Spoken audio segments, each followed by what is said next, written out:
Good afternoon, morning, evening, wherever you are in the world. I want to hope that you're having a good day. Welcome you to Liberty Lunch. My name is Dan Fishman. I am the executive director of the People for Liberty.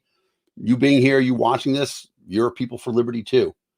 One of the most important things that we're thinking about as People for Liberty is how do I make sure that tomorrow the world is freer than it is today? You know, there's a lot of simple things we can do. We know talking to people is a good way to talk about liberty. Right now, you know, the liberty lifestyle is going away. There are all these things that people used to be able to do without permission from the government. Right now in 30 states, it's illegal for you to collect rainwater, right? Water falling out of the sky. It's crazy. There are laws against that. It's illegal for you to charge money to cut somebody else's hair in every state of the union. How is that possible? The answer is there are all these dumb laws that have been created, but they weren't created in a vacuum. They were created at the state house, at the local level. They were created by lawmakers, people that you may or may not have voted for, but you absolutely have the opportunity to talk to and influence. And so today's show, we're going to talk to my friend Joe Burns, who has just been down in Austin lobbying and talking to people in government and making a difference. So, Joe, welcome to the show. How you doing? Everybody doing okay? We're doing pretty good here. So first, let's tell everybody just a little bit about yourself. I'm going to guess with that accent, you're in Maine. Yeah, exactly. I was born in New York City, migrated to Maine. No, I'm definitely Texan. You're in Texas. And how close are you to the state capitol? I'm about an hour and 15 minutes away, an hour and a half of traffic northwest. Gotcha. So it's not like you're walking out of your apartment or anything like that. For you to go to the state house, it's a trip. You got to plan it. True. It's not as bad. In Texas, we consider that pretty close. I know people that have to drive 4 and 5 hours and sometimes even longer. I know folks that live up in the Panhandle that are a good 8 hours away from the Capitol. So, yep, that's an outstanding point. People forget just how big Texas is. Now, let's talk a little bit about the Texas legislature, because Texas legislature is actually unique, and I will disclose I'm a former Texan, and so I have some knowledge. I'm going to drop a little Texas knowledge, and then you correct me where I'm wrong. Go for it. The Texas Constitution was written while Texas was under military occupation by the Union Army. That's correct. I see Joe nodding along. So what that means is that they actually put in that the government wouldn't have a lot of power originally in the Constitution. Texas Constitution starts off, and they said that the legislature could only meet once every 2 years because they figured that way they couldn't cause any trouble if they only let them meet once every 2 years. However, that's not what happens anymore, right? The legislature meets much more than once every 2 years. Well, and their session lasts 6 months, and they'll run these committee hearings up till 5, 6, 7 a.m. in the morning. When I was there the other day, I left at 4 a.m. I gave up because I had to go to work the next day, and there were still 2 committees going strong at that point. So they're definitely working around the bounds of Casey Daly coming in. They're definitely working around the bounds that the Constitution put into place. That's for sure. Well, and now that's an interesting thing, because you talk about the fact that they're going till whatever in the morning. I saw some other pictures from other activists who were down there. Jack Finkel posted some crazy picture at like 5 o'clock in the morning, and other people down there lobbying. So you go down there.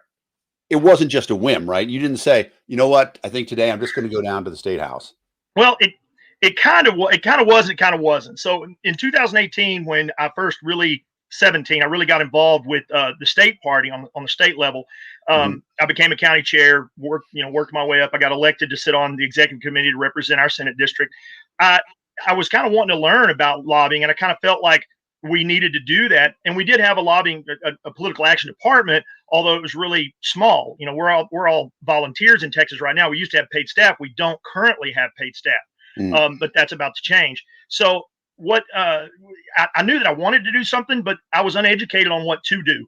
And as you well know, having been executive director, you have this long laundry list of liberty things that you want to do, your to-do list, but you have to prioritize. You have to put out the most important fires first and work your way down that list. And for some reason or another, I didn't prioritize that very highly. And I think most of that was my naivety and not understanding how important it was. So recently, I'm not involved with the Texas nationalist movement, but I very much agree with our platform that we ought to at least be able to have the discussion about the possibility of secession. And there's a bill going through the House right now that addresses that, and it seeks to get a referendum on the ballot so that voters can let the legislators know, hey, we want you guys to look into this for us. It's not saying we're going to succeed. It's just saying let's talk about it.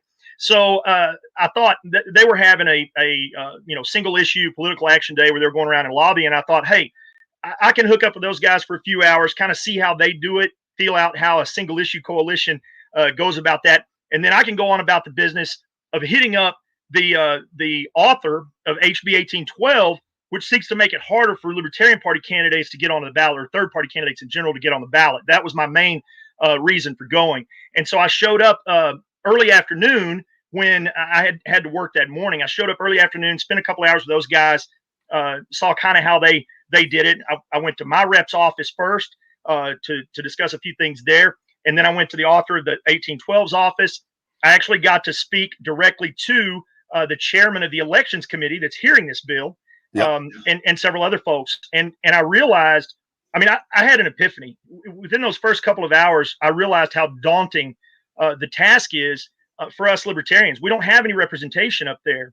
And if we don't have anybody lobbying, we're not even giving input. I really did feel like a sheep in the midst of a bunch of wolves voting for what they're having for supper. And I couldn't have felt like that more. And I'm embarrassed to admit this, but when I went to the Capitol, you see the Capitol building and you think, this is a huge place, right? Some of you may know, may not. 150 representatives in the House, 31 senators, big old building. Then you get there and you realize there's stuff below ground. There's a whole nother complex. It's about 2 blocks long and 2 floors deep of nothing but offices and committee rooms. And it's really, it's a monumental situation. And when you go to the Capitol, which I would hope every libertarian who cares can find a day to go to the Capitol, and we in LP Texas can help them. If they say, hey, we're going to go on a Thursday, what can we do? We've got people that can help them, point them in the right direction. These bills are being heard, what have you, and help them get lined out on what they need to do. Well, and so a couple quick points I want to get to. So that Mays Middleton bill, when you guys, you're fighting against it, it didn't just hurt libertarians, right? It hurt. It hurt Greens. It hurt. Yes. So let me give your viewers a little background, because this is kind of complicated. The bill 1812 that we're fighting right now is an add-on to current legislation, not legislation. I'm sorry, current statute that is law. Yep. That law became law from last session when HB 2504 went through. So backing up a little bit, Mays Middleton.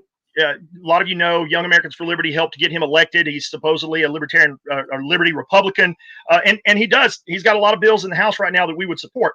But on this issue, he sought to raise our ballot access requirements to 10% to remain on the ballot, 10% in a statewide race, which before the statute said 5% in governor's race, 2% in any other statewide race. And his reasoning behind it was to simplify the election process. I guess that keeps it pretty simple. So I don't think we had a lot of libertarians down there pushing on this bill and lobbying the different people that sat on the committee.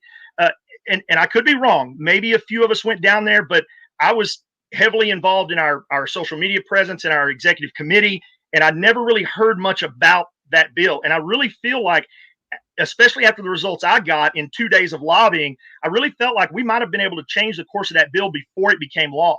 Now, what that bill did, and this is important to understand, what people may not understand that are from outside of Texas, is in Texas, political parties have to choose by statute. We have to choose whether we're going to be a primary party or a convention party. We get that option. Libertarian Party of Texas could choose to become a primary party whenever they want, basically. So the laws are different for both parties. Because primary parties nominate their candidates via primary, and the state chooses to put those primaries on, the people who made the original statute said, hey, it's unfair that the taxpayers cover the cost of the primaries, because a primary is really party business, right? So they started collecting filing fees from these candidates. They set that money aside. When it comes time for primaries, they use those funds to produce the primaries. When the primaries are over, you're eligible to get a refund of part of those fees if they don't spend all of that money. Okay. Well, and so I love that idea, because that means, as let's just say I'm the Texas Independent Party. I'm not spending any money for the Republican primary or the Democratic primary unless I choose to be in the primary system. So that sounds great. Exactly. It sounds wonderful. So that's the way it was set up. If you were a convention party candidate, you didn't pay primary filing fees because you didn't cost the state any money, because you're nominating your candidates at convention. So that's the way it was set up. So when Mays Middleton brought his bill up to raise the requirements 10% across the board, there was outrage within the Libertarian Party. People went up and spoke on that bill. What ended up happening, though, is he ended up postponing that bill. Even though it made it to the floor, he postponed it because there was another more evil bill that was coming up, and it passed. 2504. I think Springer was the one that authored that bill. And so what it did was it said, okay, you want fairness? We're going to be fair. We're going to lower your state requirements to 2% across the board. So that actually improved it for us, because before, 5% in the governors or 2% statewide. So that somewhat improved our lot as far as remaining on the ballot. Now, he said, or they said, and this is the part I get a little fired up about. So they said, okay, if we're going to be fair, let's be fair across the board. We don't think it's fair that primary party candidates pay filing fees. All these convention party candidates don't have to pay filing fees. So we're going to institute into the statute, they have to start paying filing fees, right? Because that's fair. And everybody, the legislature said, yeah, that's fair. I mean, why on earth were they not doing it before? You say everybody in the legislature, you mean all the Republicans and Democrats in the legislature? True. But I'm not going to declare them all evil, because what I've learned is that there's over 6,000 bills going through the House and the Senate, and you've got 181 legislators, basically, not counting Lieutenant Governor and the other ancillaries, dealing with these bills. So I've come across Democrats that sat on the elections committee and Republicans that had no idea that the statute even treated our two types of parties differently. They were clueless about it. They weren't told. The people, Springer and the other people that formed that bill, 2504, they weren't forthright about the reality of the statute that they were attempting to change. They weren't making it very clear what they were doing. Now, I'm sure some of them knew, because there are definitely Republicans that are working to keep anybody off the ballot. They've got this handshake deal with the Democrats. It's either me or you, buddy, but nobody else. Okay? Let's keep this fight between us, keep the American people dumbed down. Right. So, the one thing Republicans and Democrats agree upon is they don't want to share power with anybody else. Exactly. So this bill passes, right? And so now we're going, what are we going to do? We've got to pay these filing fees now. And some of them are, it's like $5,000 to run for governor. And as well as I do, Libertarians don't have a lot of money. We spend a lot on ballot access. We barely have enough to really run our campaign. So this goes into effect in, I think, 2019 for the 2020 season. Go ahead. You got a question? Oh, I just want to say, you talk about this, but when you guys are fighting for this, you're not trying to carve out an exception for just libertarians. You're trying to carve out an exception for everybody. Yeah, we're trying to carve out equality. Yeah. That's what we're trying to carve out. Exactly. And equality isn't just about a political party. It's about everybody else in the state of Texas. Exactly. It's basic fairness. And it's not just about how it affects us. It's how it affects the voters. I don't care if you want to vote for the Green Party as a voter. I want you to be able to vote for who you want to be able to vote for. And I want those people to have an equal opportunity, an equal chance at the ballot box. I mean, what this amounts to, and I know it's a little hyperbolic, but it really amounts to voter suppression. And I believe that one of the cases that we've got in federal court is arguing this on the grounds that it violates the 14th Amendment. I mean, this is what we're doing here. We're facing effectively a poll tax. So I agree with you 100%. I think it's a very strong argument. So, and that reminds me, I need to try to reach out to Oliver Hall and see where our case is on that, because I'm sure you're aware of that case. Because we have Green Party candidates. I think Mark Cuban signed on to that one. Anyway, that's the federal case that we've got going. So 2504 becomes law, right? So we roll around to, let's call it January or February of 2020, right? And we've got, or maybe even December. It might have been December of 19. The deadline to file comes up. Right. I'm an insurance adjuster. When I work, I'm 80 hours a week. That's what I'm doing right now. I'm dog tired. You can see the circles under my eyes. We appreciate you taking time out to be on with us. No, I'm glad to do it. People need to hear this stuff. So I'm down in Southeast Texas working a chemical plant explosion that damaged like 28,000 homes. And I get a call. I think it was Kerry McKinnon that called me up and said, "Hey man, I need you to run for Congress." And I'm like, no, thanks. Do I get a choice in this? He's like, "No, look, here's the deal. We need someone to beat the filing deadline. You're going to file the paperwork. You're going to run, but this gives us the opportunity to recruit someone else to take your place. You can then drop out, the person we recruit to run can then step into your place without having to not be able to run because they didn't make the filing deadline. Right. So it's kind of a loophole situation. So I was a placeholder candidate is what they call this. So I'm like, sure, I'll do that. 3 months later, I come home from my deployment and I check in with them and I'm like, so did you recruit anybody? And they're like, nope, we don't have anybody. So you're either on the ballot as a paper candidate or you can just drop out of the race. And I said, well, we know the fight on 2504 is coming up. We know that fight's coming up. And I'm okay with being in that fight because I know a lot of our candidates who run, serious campaigns, people like Kevin Hale, prime example of an awesome candidate in Texas. I know those guys are probably going to pay their filing fee or probably did pay their filing fees because they don't want to run the risk of getting pulled off the ballot and not being able to campaign. And I think effectively it was split down the middle. We had something like over 80 candidates that filed, and about half of them paid the fee, right? Right. So fast forward a little bit, Kathy Glass, Neil Dykeman, a group of people down in Houston take this law to court effectively. And I'm probably going to get the details wrong. So please forgive me. I'm not perfect on this stuff. You're painting with a broad brush here. Exactly.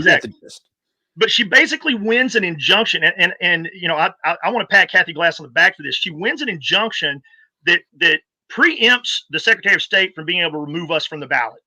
Basically says you can't do it. If I remember right, 42 of us candidates ran for office and said, we're not paying you filing fees. It ain't right. We're not doing it. Okay. Right. So they start suing us. We end up in the Third Court of Appeals. Whitney Bilyeu literally just became chair when all this stuff starts going down in like August, September is somewhere in there. I could have the dates wrong there, but she literally just came into office and all of a sudden she's facing all these lawsuits and we got to find an attorney virtually overnight that'll take this because clearly we don't have any attorneys that specialize in this stuff, especially state by state because state laws are all different, right? So we find an attorney, a wonderful guy. I mean, we're blessed to have him. He happens to be a Democrat, but he's fighting this fight because in his words, it's a righteous fight, right? Yeah. And he's discounted his fees heavily for us. So it's a win. We're winning, right? So he takes the cases. We go to, there's 18 cases filed in the Third Court of Appeals. We win 3 in a row. The judges kick out the other 15 for being repetitive. We're celebrating. But we know it's not over. So they take us to the Texas Supreme Court. And something I never would have dreamed happened. I became a named party in a Texas Supreme Court case as basically a defendant, although I don't think that's the right word because this isn't criminal. Yeah. Although anyway. So we end up in the Texas Supreme Court and we win. Wow. We win. We beat them. 42 of our candidates got to stay on the ballot because of that court case. And now it's not all roses. We won, but we kind of won on multiple technicalities. The judges made it very clear they weren't speaking to the legality of the law or the fairness of the law. They pushed that aside. Okay. So we know that fight's coming this season, if you will. Right. And that's part of what 1812 does. Now, what we were able to do, guys like me said, I'm going to file to run for Congress, but I'm not paying your fee. Once we file that paperwork, Secretary of State accepts that. I'm practically on the ballot at that point, and they're just waiting on me to cut them a check for the filing fee, right? Yep. Now, the way the current law was read, the Secretary of State can pull us off the ballot if we don't pay it. Well, because we got that beat, they couldn't do that. So what HB 1812 has done, they're coming back on us, and they're saying, now you're not even going to be allowed to be nominated at your convention if we haven't received your money for the filing fees. Which is just insane because it's your convention. It's not their convention. Brother, you ain't got to tell me how insane it is.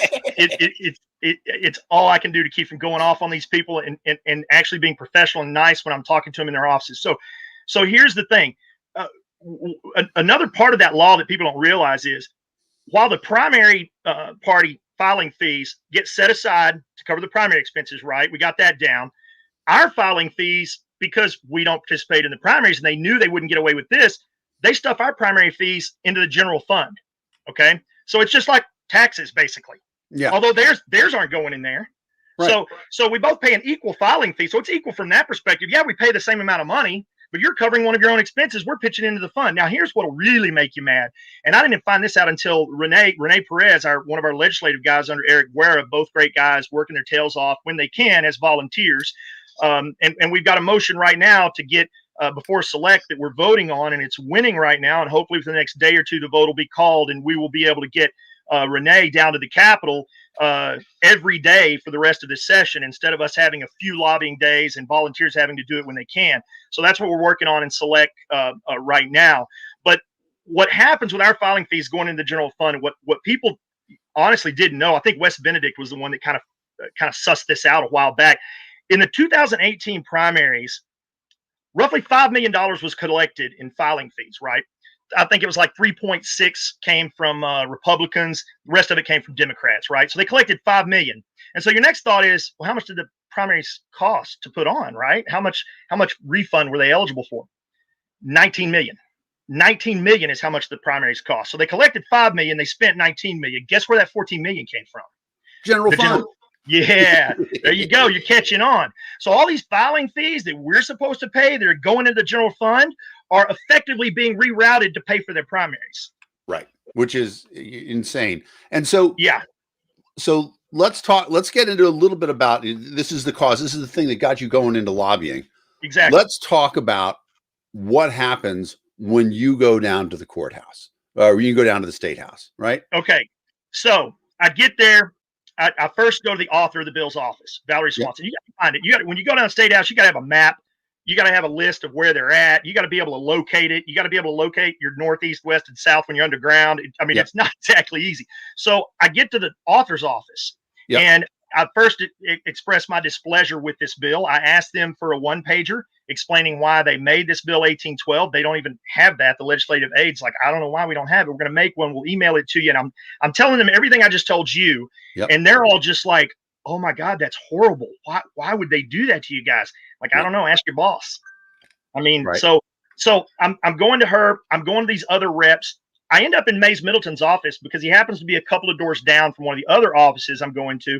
And I simply stuck my head in because I wanted to express my displeasure about him kicking off this whole process. I think it was Bill 4412 that was his that went away. 2504. So I stick my head in his office, talked to him. I had a long conversation with his policy expert. The guy actually offered to help write legislation that would reverse what 2504 did, and said that he believes he could talk Middleton into sponsoring it. And if he couldn't, he could find another sponsor for us for the bill. It was an extremely productive conversation. And I walked away from having talked to Valerie Swanson's office, to Mays Middleton's office, several other offices, thinking, man, if we had an army of libertarians down here fighting 2504, and again, we may have had a couple I'm just unaware of, but we definitely didn't have it on an official level. And if we had, we might have been able to affect that legislation before it even became law and saved us the court case, the tens of thousands of dollars of legal expenses, all the hassle and the time expended. So let's talk about a couple things. First of all, when you're there, okay, there's the benefit that you're talking about the issue, but there's also the benefit they get to meet you, right? Most of these people have never actually met a libertarian before, and they're like, I mean, you got the hat on, but there's no horns under there or anything like that. You show up and show them that you are a rational person, and they're like, wow, look at this, the regular old voter here. Man, some of the looks I got when I told them I was a libertarian, I felt like they were seeing a monkey for the first time. I mean, they literally would look at you like, oh, you're a libertarian? Like they exist? Like it's a unicorn or something, right? Right. And then after they got to talk to me for a minute, and I got to lay out my case for why this law was wrong to an individual, every single person I spoke to recognized the basic unfairness in that particular law. And then I was just going to say, so that's an interesting thing, because the point there is you got to make your point and talk about the law, but also they get to understand you're not crazy. We're not representing a crazy person or a crazy party or anything like that. Exactly. And that's a key point, because we fight the stereotypes. Sure. And some of our more eccentric members, myself included at times, don't help that stereotype any. I'm the first one to admit I've said some things on social media that I probably shouldn't have, right? So we don't help ourselves in giving the general populace this crazy stereotype they can fall back on. But we can really eliminate that by going down in person and meeting these people and letting them know we're just like they are. The only difference is that we focus hard on liberty. I mean, we push on that, and so many of these people don't think in terms of liberty, and you would think they would, and that's crazy for us to see, but they don't see it the way we do. They're thinking from a completely different perspective, and it's funny how many of them, when I started talking about things like the difference between laws being punitive and prohibitive, you could see lights come on in their eyes, like they'd never even considered it like that. The fact that you create a law thinking that law is going to prevent something from happening, and it really doesn't. Most laws don't prevent anything. They only seek to punish some action that's already taken place. And so just that kind of concept, that kind of mind frame, if Yep. we can tweak them a little bit and get them to look at these situations different, we're going to be light years ahead. Less stuff to fight on the back end. One of my favorite conversations to have with the Republicans is to tell them that we are the party who is toughest on crime. And they're like, no, Republicans are the toughest on crime. I'm like, no. You guys want there to be more criminals. We want there to be less criminals. That's tougher on crime. You know, exactly. And then they think about it and they're like, well, I guess you're right. If there's less people in prison, then there's less crime. Yeah. And that sort of thing. I truly believe that when we get the chance to talk with people rationally and they get to listen to us, and the nice thing about that is, you know, and I don't want to say this in an angry way or anything like that, but it's actually their job to listen to you. It is. And they do take that seriously, but you also have to wonder just how much of the niceties they're giving us is the political side of, we want you to feel like we're hearing you. Well, maybe we are, maybe we aren't. That's part of it, but you get the opportunity to have the conversation. And that's the critical thing about it. And if you go back, then they say, oh, we know Joe Burns. Exactly. And when I went back several days later, that happened. These people were, they were smiling. They were happy to see me. Hey, what's going on? Blah, blah, blah. So I already started establishing some rapport with some of these offices within a few days of lobbying. So I'm thinking, what more could we get if we had people dedicated to doing this 24/7 during the legislative session?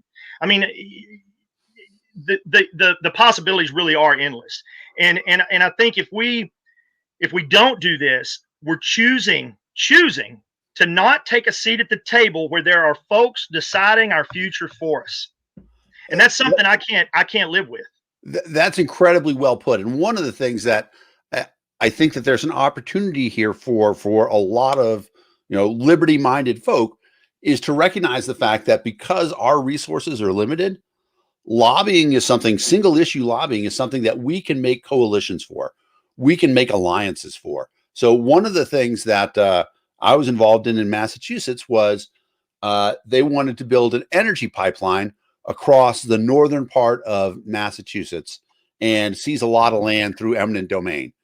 Even though the Massachusetts has this giant highway going east to west across it called the Mass Pike, and they could have built the pipeline in the middle of the Mass Pike on state-owned land and not seized anybody's land, but it would have cost energy companies another $1 billion.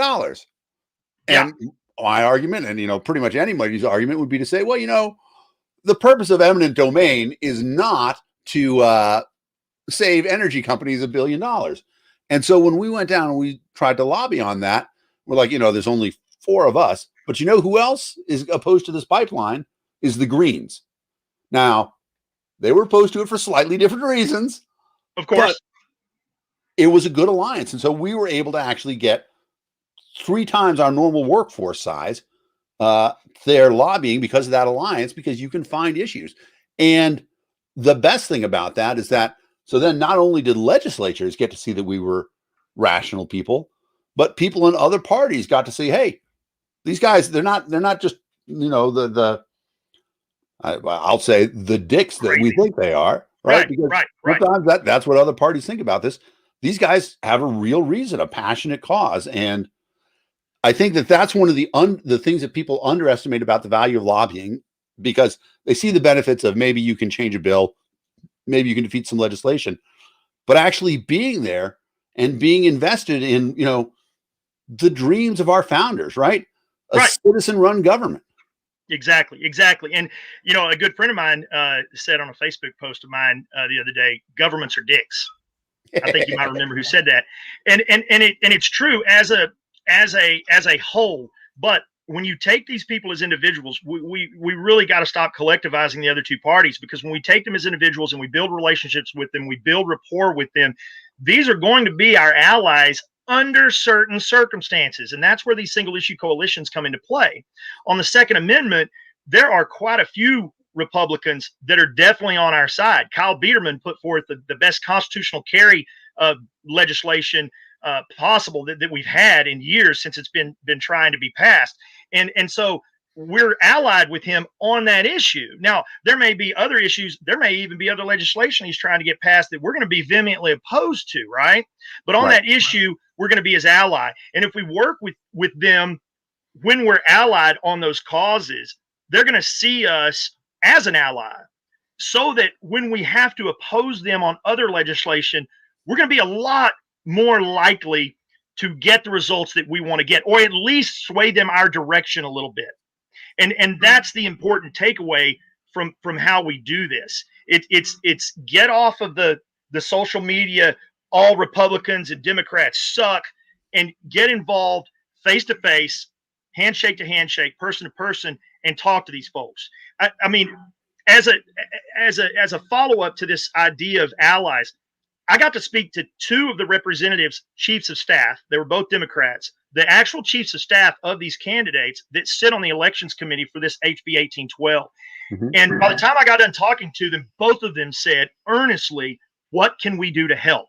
This awesome. Is wrong."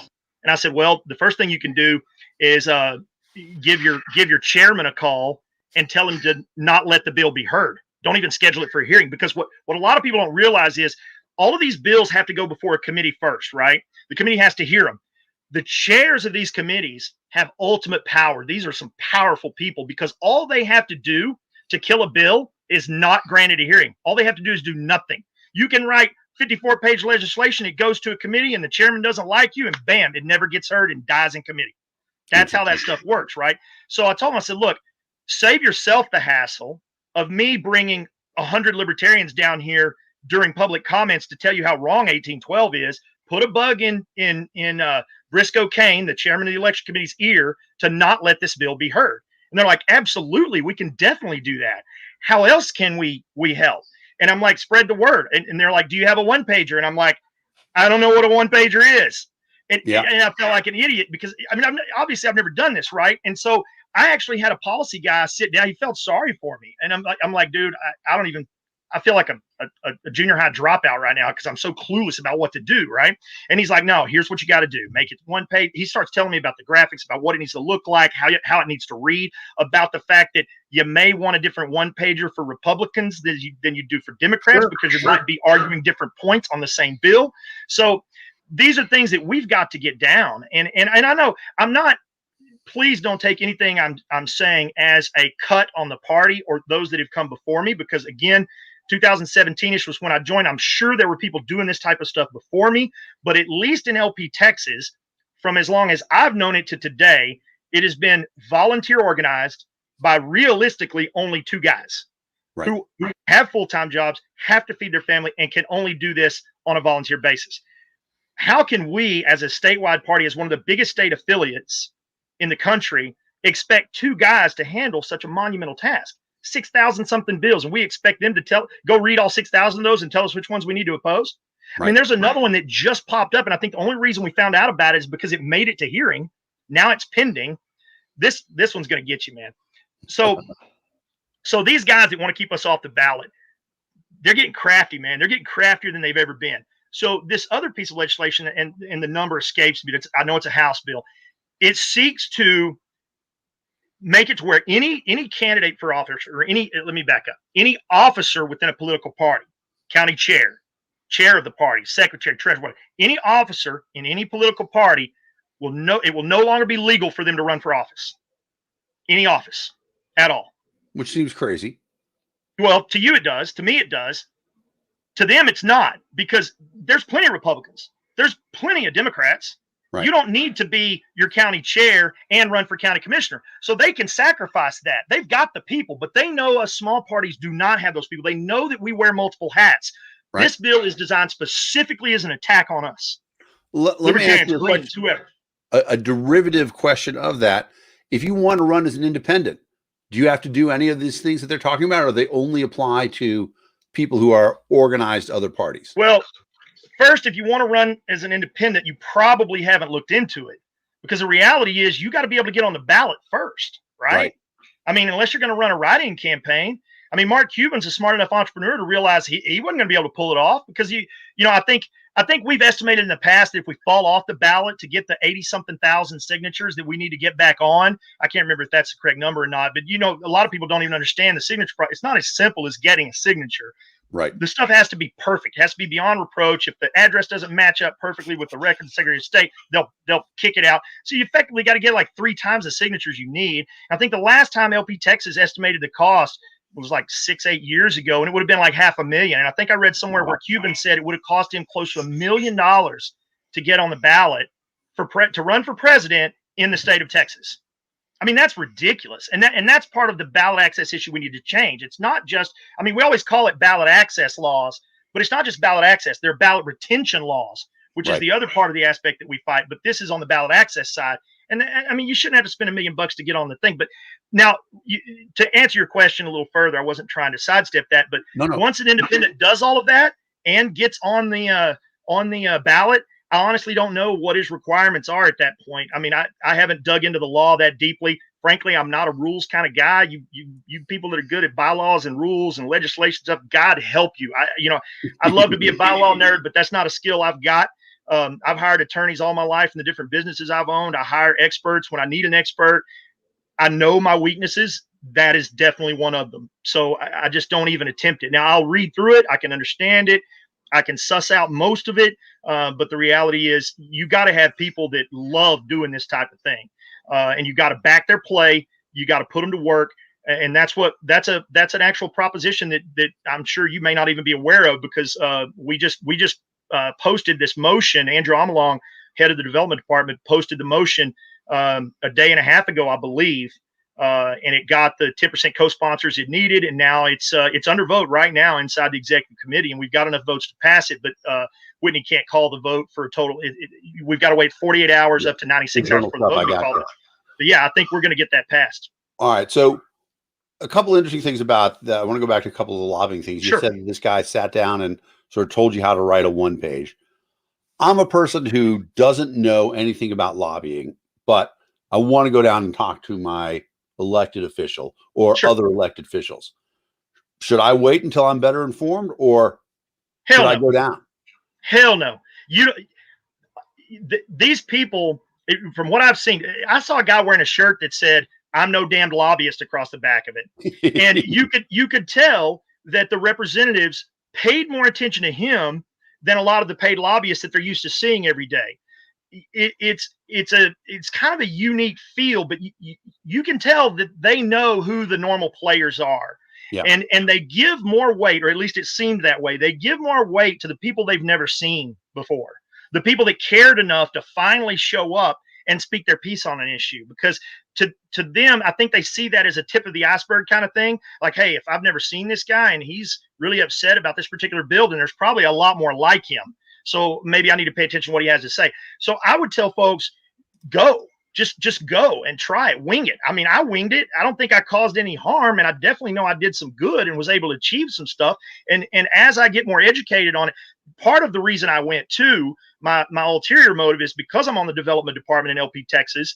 I feel like I need to know this process inside and out, so that when our volunteers come and say, hey, I'm interested in going to speak at the Capitol, what I need to do, I can say, hey, here's a PDF that'll walk you through exactly what you need to do and where you need to go and who you need to talk to, so that we can empower these people, these volunteers and voters, what have you, even if they're not party members, to help with whatever causes they are. Because these single issue, you brought up Jack Spinkle earlier. She's an excellent advocate for the marijuana side of things. And these people that work these single issue coalitions, they've learned all of this stuff too, because they're fighting for that single issue. So they had to learn this whole process. So the party itself, the party structure itself, definitely needs to have an arm that understands all of that and can lead people to be able to do that. I think we have made I don't know if it's necessarily a mistake, but I think we've prioritized running for office far more than lobbying. And I think that there needs to be an equilibrium there. In fact, I'm leaning towards feeling like our focus ought to be more on lobbying than running for office. And then when running for office, definitely win the local level offices, the nonpartisan office, so we can build our base, spread libertarianism amongst your colleagues, get the people on the council you got elected to be thinking in terms of liberty, and spread it that way. And I think we'll grow our army, and we'll get to the point where we're winning those state house races like they did in Wyoming. So, Well, and I think the other thing about it that you point out is that when you talk about legislative stuff, you do have the opportunity to ally with somebody else. When you run for office, everybody else is your enemy, or exactly. every other candidate is your enemy. And sure, you're on your own. Yeah, exactly. And that is a fascinating thing. So let's talk about your prep. What did you do to prep before you go down? I'm guessing that, you thought to yourself, if I go in flip-flops and jams, that's going to make the best impression. No, no, I didn't do that. And I will tell you, I left the hat at home specifically for that reason. Because even though we're in Texas, I grew up a country boy. I'm definitely not a cowboy for those that understand our culture. I would never hold myself up as one, but I'm definitely a country boy. Sure. Rodeoed when I was younger, the whole 9 yards. I've palpated cows. Wow. It is what it is, right? Yeah. But I recognize that city folk, people that grew up in the city that haven't been to the country. I mean, I know people that have never physically seen a horse, right? So I know that there's some stereotypes there with our culture as well, right? So, typically the typical stereotype is that, hey, this guy's wearing a cowboy hat. He's probably not that educated. It's probably going to be slow talking, that kind of thing. And I usually dispel that notion pretty quickly anyway. But I don't like being at a disadvantage right off the bat. So I came in a polo. I had pressed cargo pants that I used for work. I wanted to look like your average citizen, so to speak. Yep. So I basically wore what I wore when I do insurance adjusting. I did see a lot of people in suits. I'm still trying to decide if that's necessarily helpful or not. But yes, those are the things you need to kind of think about when you go do that, how you're perceived and what you're going to say. And I got to tell you, I almost didn't walk into Mays Middleton's office. I'm so glad I did, because his policy guy and I are on a first name basis now. I've got his number, his direct line, and we can have those talks and form legislation. He offered to help us form this legislation for the next session, but I almost didn't walk in the office because I didn't trust my anger. I didn't trust how upset I was about the snowball that he'd kicked off that came down on our heads, right? So I was afraid that I wasn't going to be able to hold my temper and be professional if I happened to run into the guy, right?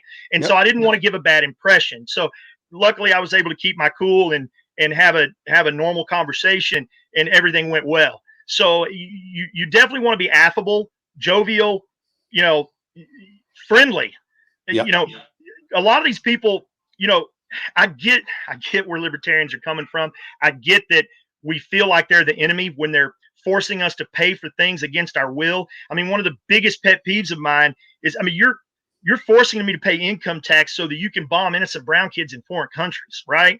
So people get mad. Libertarians get mad, and rightfully so. But you can't bring that anger with you when you go to lobby. You've got to understand that they don't see that as evil. They don't see these things as evil. They don't see it the way we do. And it's your job as a libertarian. If you feel like you want to advance the cause of liberty, then you must take it upon yourself. It's your job to convince them to think like you, to change their way of thinking. You raise an outstanding point. I want to pull up two things. First of all, there's a book that I wish every libertarian would read. And it's well known, How to Win Friends and Influence People by Dale Carnegie.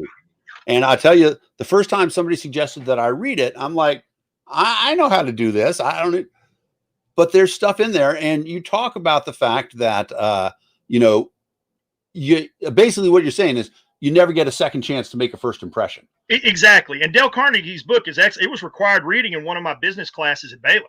So I read it long ago, and it's an excellent book for anybody that wants to do lobbying and that kind of thing. I would highly recommend that book. Good. So then the other thing I'm going to show you, let me see if I'm sharing the right screen here. So this is me lobbying.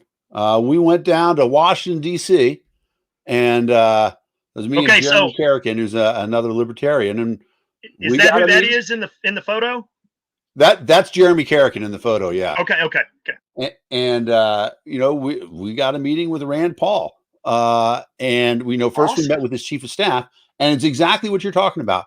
So we met with the chief of staff and we talked to her about this issue, and she said, "You guys, this is too important for you just to talk to me." She's like, Right. "Senator's on the floor right now. Can you come back in 6 hours?" And I'm like, "Yeah." I mean, I canceled my flight, and we came back, and we only got 15 minutes of his time, but that was more than enough. Hey. And I can tell you that, Rand Paul is one of those guys that I agree with sometimes, and sometimes, yeah, I'm a little angry too. You're like, But come on, Rand. exactly. But this is our chance to talk to people like that. And when we bring that, I mean, I really felt like he heard me. Right. He heard the Right. stuff that I was saying, and that sometimes he was sort of, you could see him weighing it philosophically about. He's like, I am a liberty guy, but there's this political reality that I have to go on with and stuff like that. I appreciate that. And you know what? I don't need to be disrespectful to a guy who's honestly trying to do his best. And Right. as furious as I do get with him sometimes, and I'm trying to think of the politicians that I haven't been furious with. Right. Right. You know what? My town in Massachusetts had an elected dog catcher. That guy was all right. That's about the level at which I think I could tolerate somebody. You bring that up. I can't think of a single one, including the dog catcher in my county who doesn't work weekends. So What? yeah. So I can't think of a single politician that at some point in time I haven't been upset with. And to your point on Rand's a good example of this. I have to wonder, and I know we beat him up when he deserves to be beat up because of the positions he takes, when he toes the Republican line, the party line, which they, clearly they put pressure on him to do. I mean, speak to Justin Amash about that, and I'm betting if he's willing to speak candidly to you about that, he'll admit how much pressure he received to toe that party line and to not step out and go his own way, even if he feels like it's right, So I have to wonder with Rand on some of the positions that he's taken, how much of that was he was getting his arm twisted and choosing his battles. In other words, saving that opportunity to go his own direction for something that he felt was vitally important and instead towed the party line when he really didn't believe what he was saying because he was kind of being twisted. There's a political reality there, and there's some horse trading and trade-offs that happen. And so I'd like to give him the benefit of the doubt. And honestly, it really doesn't matter if he's not spouting our principles. I get why libertarians would be upset, and I get that people don't even want to give him the benefit of the doubt. But you have to try to think of it in terms of that. Politics is horse trading, and people that don't understand incrementalism don't get it. Philosophically, I'm an ANCAP, but you won't catch me saying that in public to normies. I can sell minarchy. I can sell small government minarchy to normies, right? That's an easy sell. And once we get there, then maybe you guys give us a shot at a little bit of ANCAPistan on the side, right? But but for now, this is what I can sell and get us there. And we're gonna have to take baby steps. That incrementalism is key, because if you say if you're a libertarian that says all or nothing, you're gonna keep getting nothing. That's plain and simple. Well, the best phrasing I ever heard out of it was the libertarian who ran against Bill Weld for governor in 1990. And he said, look, we're all on the train on the same track going in the same direction. Let's not have a knife fight in the bar before the train leaves the station. Exactly. and that seems to be where we are. So I want to bring this back around a little bit in terms of, the lobbying, because Jeff Hewitt, who is, county commissioner of, I know Jeff well. Yeah. Yeah. And, he oversees a budget of $6.6 billion. And I was having a conversation with him one point in time. He's like, there are times that I vote in favor of a bill that might not be the most libertarian bill that there is, but I'm getting something for that. Exactly. I'm getting people to vote for me on something that is going to make a real difference. And, if we end up declaring August 3rd National Palm Tree Day or California Palm Tree Day, well, that's not a very libertarian piece of legislation. However, on the grand scheme of things, if in return for that, I get to pass a little something that, people who want to do homeschooling get to use the school facilities all the time they want to. Exactly. That's worthwhile.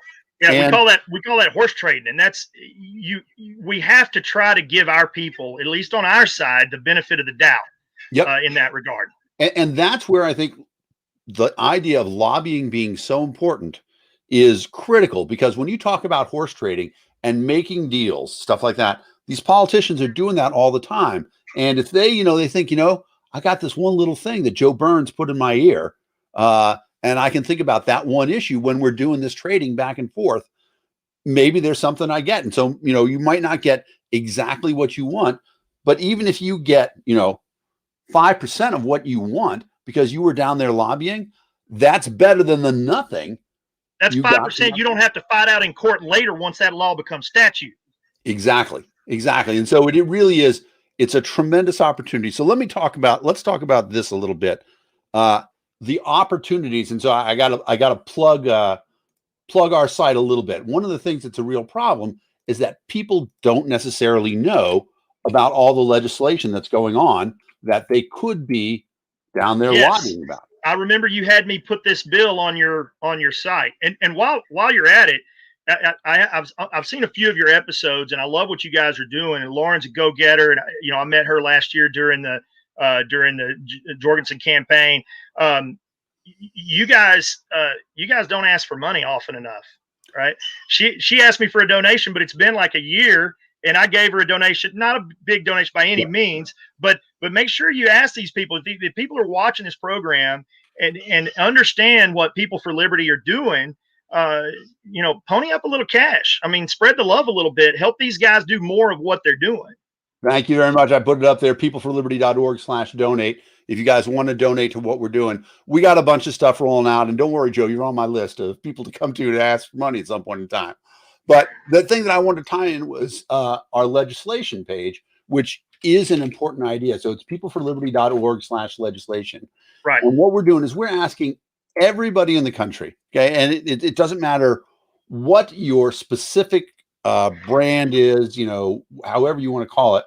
But we have this organization, this idea that we are looking at what we're calling libertarian opposing legislation. And, chances are pretty good. You're going to think about it and say, well, doesn't that spell LOL? It does.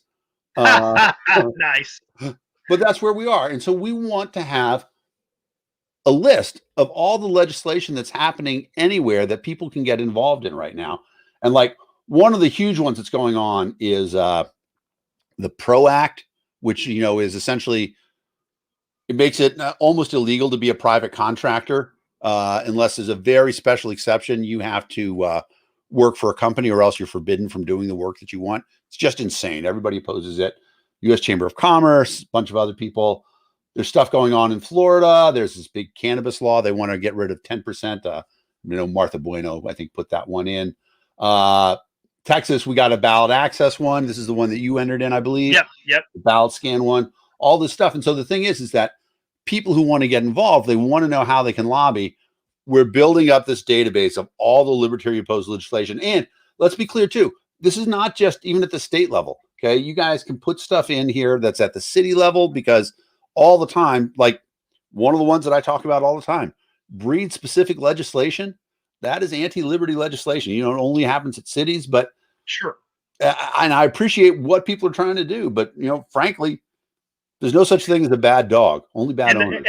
And the database, is it searchable? People can put in like their city, their state, that kind of thing. Exactly it. There's a search thing up at the top, and so you put in, it'll show you what you want. You can filter based on your state and on your city. Most of the stuff, we only have like 6 city issues right now. Most of them are state, and we got like 4 or 5 federal ones. But we're building it up, and in fact, exactly, we're looking for a curator. So I may come back to you, Joe. I know you're super busy right now. Yeah, I don't know if I'd be the guy for that job, but I mean, I was sitting here thinking, Renee being the guy that's running our, one of the guys running our political action department. I mean, we need a place to track these stuff, and we've got members of the party asking, "Hey, which pieces do you oppose?" And I'm sure we're going to be posting that stuff on our own state website. But something like this would be a great resource for people to have. So. Right. Well, and so that's actually an interesting thing about it is that let me show this once more, because at the bottom, what we're doing is, we have this thing saying, if you know some legislation, you tell us about it. And then at the end, I want to lead the resistance.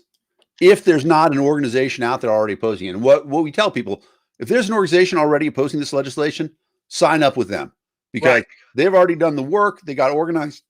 They need people. And we want the reputation. We want the reputation of being, you know what, if you're fighting for liberty, those guys will help you.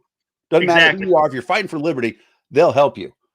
But if not, we have this thing, I want to lead the resistance. And we actually have a special thing where we will set up a webpage for you, put up your information, collect people who want to sign up to help you support your piece of oppose a piece of legislation. Somebody pointed out that sometimes, very, very rarely, there's pro-liberty legislation. And so we have to have another website instead of just liberty opposing legislation. But right. Well, there definitely is. I mean, constitutional carry in Texas right now is a huge one. So there's definitely legislation that we need to support as well as oppose. So that's fantastic, Joe. I appreciate you getting involved. There's a lot of people who do a lot of Facebook or video podcasts or something like that. You went there. You made a difference. You gave out of your personal time, and you didn't get mad. You didn't do anything. You represented your issue with passion, but with professionalism as well. And I have high hopes for what that's going to do for the Libertarian Party and really for anybody, because this message isn't just for libertarians.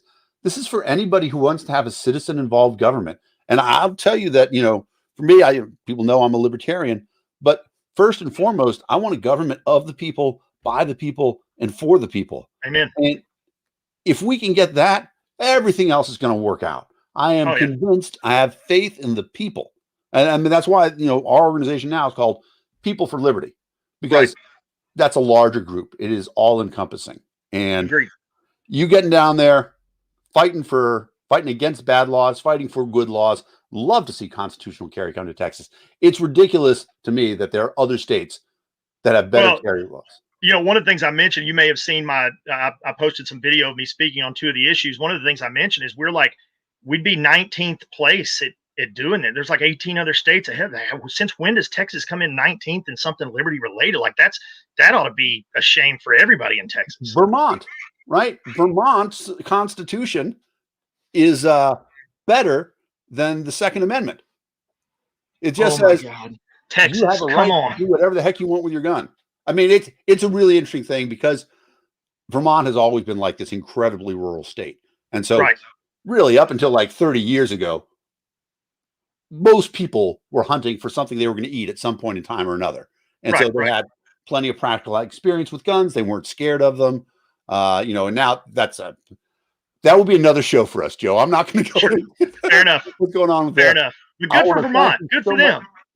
Oh yeah. Vermont's second, their state constitution has a stronger defense of your right to bear arms than the Second Amendment. It's amazing. And that's why Bernie Sanders, as crazy as he is, used to get a B rating from the NRA. Nice. And then, once he started running for president, the NRA is like, we can't give him a B rating anymore. But right. The guy was actually pretty reasonable. That being said, Joe, thank you so much. You dropped a lot of knowledge. Thanks for having me on. People who want to get involved, contact your state party. Contact your state house. Find out what's involved. Joe, just a quick question, right?